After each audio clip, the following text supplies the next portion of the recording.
Saludos, ¿qué tal? Buenas noches, Morona, Santiago, Ecuador y el mundo. Estamos con la flamante asambleísta. A los años, saludarle a usted, mi estimada asambleísta. Buenas noches. ¿Qué tal, mi estimado William? Muy buenas noches. Un gusto encontrarme acá en el lugar donde siempre hemos venido a comer. Muy delicioso, por cierto. Un gusto para mí saludar a nuestra querida provincia. Con la bendición de Dios y el respaldo de cada uno de ustedes, hoy estoy en calidad de legisladora y fiscalizadora. Esta curul les pertenece a ustedes, le pertenece a los ecuatorianos para reivindicar cada uno de los derechos como ecuatorianos nos asiste. Pero sobre todo hay una agenda muy sensible que hoy por hoy a los asambleístas del Ecuador nos lleva a obligar a trabajar de forma urgente, como es la seguridad. La seguridad en el país es una prioridad. Nuestra Amazonía, sobre todo mi provincia de Morona, Santiago, no está ajena a estas muertes al estilo sicariato que viene suscitando a lo largo y ancho del país. En esta semana hay 2 víctimas que se ha conocido que perdieron sus vidas a estilo sicariato. Y esta lamentable tragedia sucede porque tentáculos de mafias organizadas, delincuencia organizada a nivel internacional, por la falta o la ausencia de las políticas públicas de seguridad integral en nuestro territorio, hoy por hoy nosotros estamos llorando y con miedo e inclusive con incertidumbre que qué es lo que va a suceder mañana, a lo mejor en nuestras aulas de nuestros hijos o en los espacios donde están trabajando nuestra gente, tanto en el sector público y privado.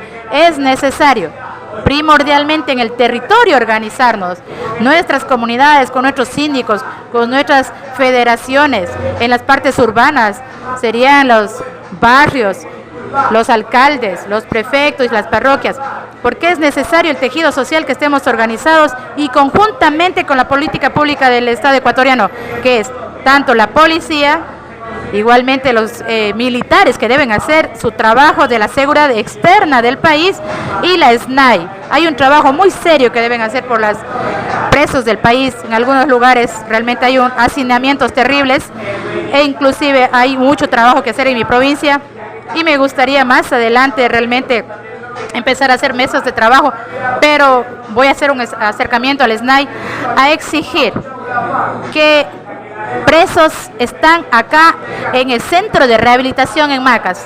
Solo sé información extraoficial que aquí, presos de alta peligrosidad en una cárcel, que no es de alta peligrosidad, simplemente es un lugar de rehabilitación social de contravenciones menores. Entonces voy a hacer esta fiscalización y a exigir al SNAI que no puede haber presos de alta seguridad aquí en mi provincia. Bueno, Luzmila, primeramente felicitarle por el logro alcanzado y sobre todo por la voluntad popular que usted ha sabido tenderla. Puntualmente, yo no le he visto a usted por ningún momento al lado del compañero Celestino Bizum como asambleísta de la provincia de Morona, Santiago. ¿Ha tenido algún tipo de acercamiento, algún tipo de diálogo justamente para estos temas de seguridad y otros temas que ahora mismo es de relevancia para la provincia de Morona, Santiago? Con el compañero Celestino hemos tenido un diálogo de alrededor de casi 3 horas. Los dos estamos comprometidos para trabajar por nuestra provincia. En el territorio hay casualidades que sí nos encontramos, hay otras que no. Ayer, por ejemplo, el compañero Celestino iba a Palora, hoy yo estuve en Palora, hoy está él en San José de Morona, entonces yo no pude ir a San José de Morona, envié a mi técnico, delegado o asesor que esté ahí en la sesión solemne, pero estamos haciendo el trabajo a nivel de Asamblea Nacional.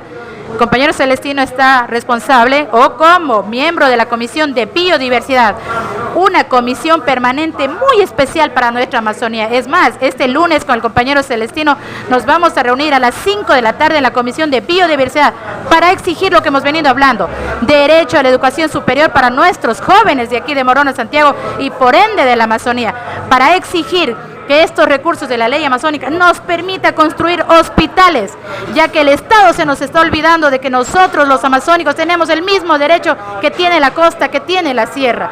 Entonces, vamos a estar conjuntamente los dos compañeros ahí, presionando inclusive que se asignen los recursos para que el Cantón 13 que estamos soñando, y hoy Parroquia Sevilla Don Bosco, sea una realidad para nuestros pueblos. Estamos los dos muy conscientes, inclusive, que hay casi 12 años de abandono de inversión económica para la red estatal. Los dos hemos hablado y hemos dicho que esta es nuestra responsabilidad y que en el año y medio tenemos que volver a nuestra provincia con un trabajo conjunto y con una imagen de trabajar en equipo. Aquí Celestino ni Luzmila Abad no estamos preocupados en nuestras ideologías, porque reconocemos muy bien de dónde venimos, quiénes somos y qué tenemos que hacer por nuestra provincia. La educación, hemos hablado con Celestino, que Morona Santiago, siendo proveedor de recursos naturales, entre ellos las grandes hidroeléctricas, muchos de nuestros cantones y comunidades rurales ni siquiera tenemos servicio eléctrico. ¿Cómo podemos hablar de tecnología para nuestros niños de la ruralidad? Y las aulas, muchos de ellos están construidos por materia prima de la zona, por una guadúa, por un pambil y tapado con hojas también de la misma naturaleza nuestra, y dando a nosotros, hasta incluso arriesgando nuestra agua, nuestra selva, nuestro territorio de la contaminación, a lo mejor de algunos proyectos que de forma irresponsable están ejecutando. No tenemos acceso a una educación digna. Luzmila, más allá que la reforma de las leyes o de tratamientos especiales en tema de la seguridad, hay una necesidad urgente que es la falta de empleo en Morona Santiago, y el único, diremos, donde usted puede encontrar trabajo es la prefectura y todos los GATS aquí dentro de la provincia de Morona Santiago. Y usted sabe también que en los últimos momentos ha habido también la desestimación del tema de Cefas y también la situación, el tema de crear una empresa pública. ¿Cuál es su opinión al respecto, mi estimada asambleísta? En el tema del empleo, mi estimado William y provincia, es muy importante decir que el mayor empleo no está en las instituciones públicas, el mayor empleo está en el sector privado, porque ahí viene una cadena de actividades económicas. El tema del transporte, viene de la cadena de hotelera, viene de los restaurantes, vienen de los diferentes proveedores de servicios, de nuestros agricultores que se dedican, otros a la ganadería, a la artesanía, y otros compañeros que promueven el turismo también cultural, intercultural. Entonces, por lo tanto, ahí hay que fortalecer con políticas públicas muy claras. Hay una propuesta de régimen tributario que el presidente de la República ha propuesto. Hay que conocer, porque ahí hay absolutamente el respaldo a través de incentivos, a través de condonaciones, y inclusive que empresas que promuevan el empleo de jóvenes de 18 a 29 años tendrán exoneraciones de impuesto a la renta al año. ¿Qué permite eso entonces? Que las empresas den la oportunidad a nuestros jóvenes, a nuestras mujeres que han sido parte, digamos, menos favorecidas en el tema del empleo, porque la institución pública dice que debe tener 5 años, 6 años para que pueda entrar a desempeñar su profesión.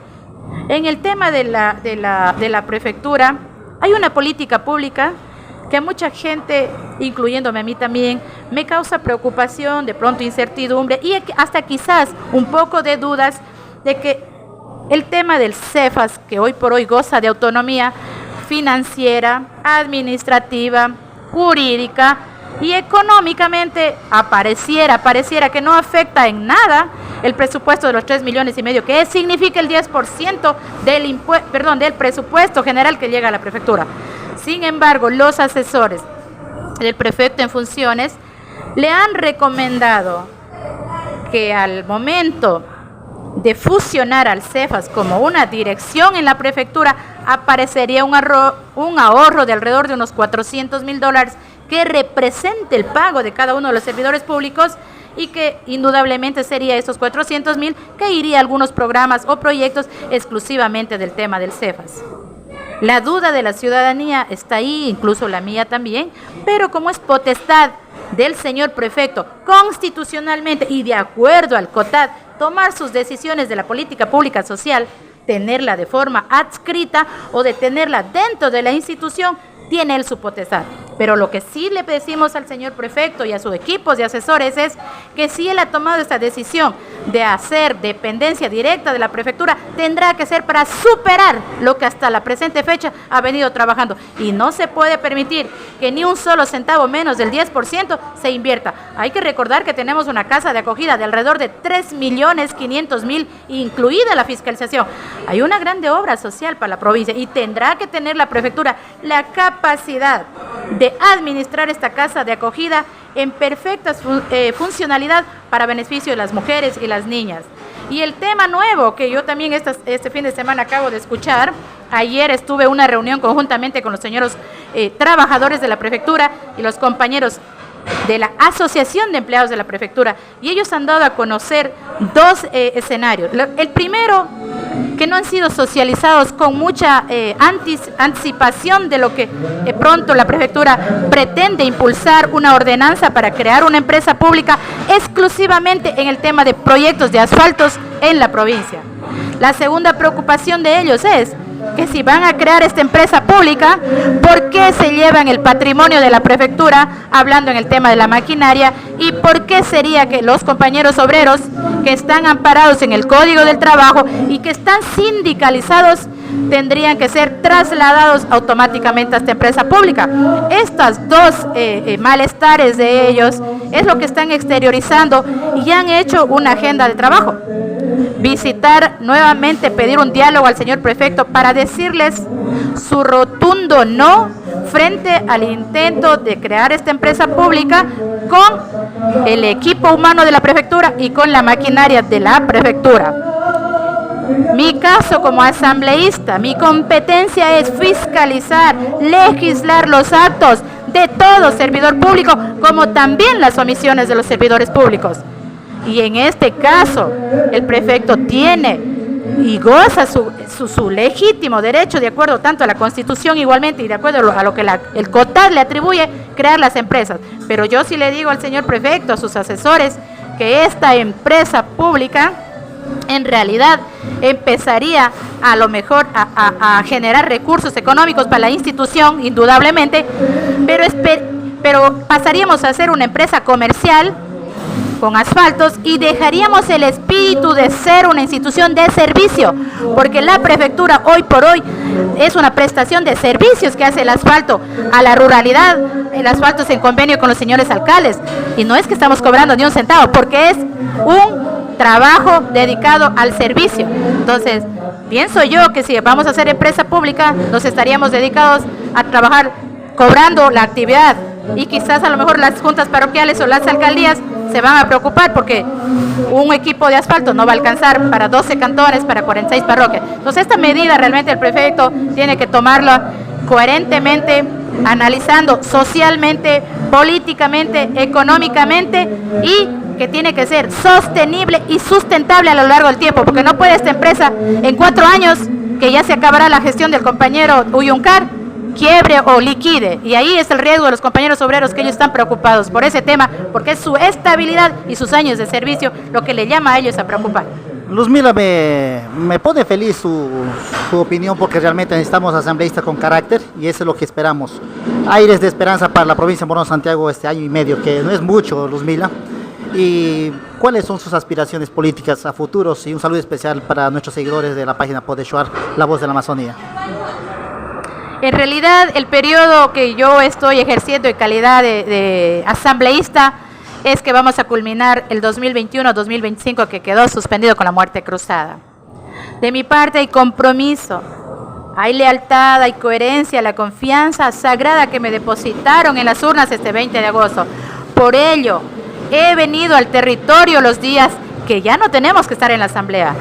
Y el domingo estaré regresando a la ciudad de Quito, pero a lo largo de estos días vamos a empezar con una fiscalización, porque nos va a permitir que los ministros empiecen a abrir los ojos y decir, no, pues la Amazonía sí tiene gente que reclama sus derechos. Y tienen, en el caso de Morona Santiago, he presentado ya al Ministerio de Obras Públicas que nos entregue la información de cómo está detalladamente avanzando la construcción del puente, en rubros de obras, en tiempos establecidos. Y ojo ahí, tanto al ministro de Obras Públicas y al director del EMETOB en Morona Santiago, no vamos a permitir que esta obra se vayan colocando más recursos sin conocer con exactitud por qué el incremento de obra y por qué el incremento de presupuestos. Al mismo compañero ministro de Obras Públicas, esta semana le voy a pedir la audiencia, pero por la red vial estatal de Morona Santiago. Y ellos conocen mejor que nadie que la asambleísta es su fiscalizadora y tienen 10 días para dar la respuesta. Y de no darme respuesta en 10 días, conocen que de acuerdo a la ley orgánica de la función legislativa, puedo hacer que ellos comparezcan ante la Asamblea Nacional por la omisión de no dar la información que corresponde a sus carteras. Inclusive ellos pueden ser censurados y destituidos. Esa es la fuerza, el poder de mi pueblo que me ha otorgado en calidad de asambleísta y voy a ejercer esta confianza de ustedes que me han brindado en las urnas. Políticamente mi aspiración es cumplir este periodo con responsabilidad hasta el 2025 y yo voy a decir esto con toda la sinceridad. Lo que el pueblo decida, yo les espero en el 2027, porque en el 2027 Morona, Santiago y Ecuador tenga presente que vamos a participar el 50% de mujeres y el 50% de hombres. Por lo tanto, en el 2027 va a estar Luzmila confiando en nuestro pueblo que va a haber la oportunidad de presentarnos, porque Pachacuti primero son las internas y de ahí ya pasamos a las generales, nos ponemos a las órdenes de todos. Pero hoy por hoy voy a cumplir la misión que ustedes, querida provincia de Morona, Santiago y mi movimiento de unidad plurinacional Pachacuti me ha encomendado ser su asambleísta, ser su voz y reivindicar nuestros derechos. Muchísimas gracias a todos los seguidores de Poder Shuar y que nos den sabiduría para seguir trabajando en armonía y siempre con el mayor de los respetos a las diferencias de opiniones, de política y de todo lo que podamos realmente convivir en nuestra armonía. Gracias, William, que Dios le bendiga. Muchas gracias, fueron las expresiones de Luzmila Abad, nuestra flamante asambleísta.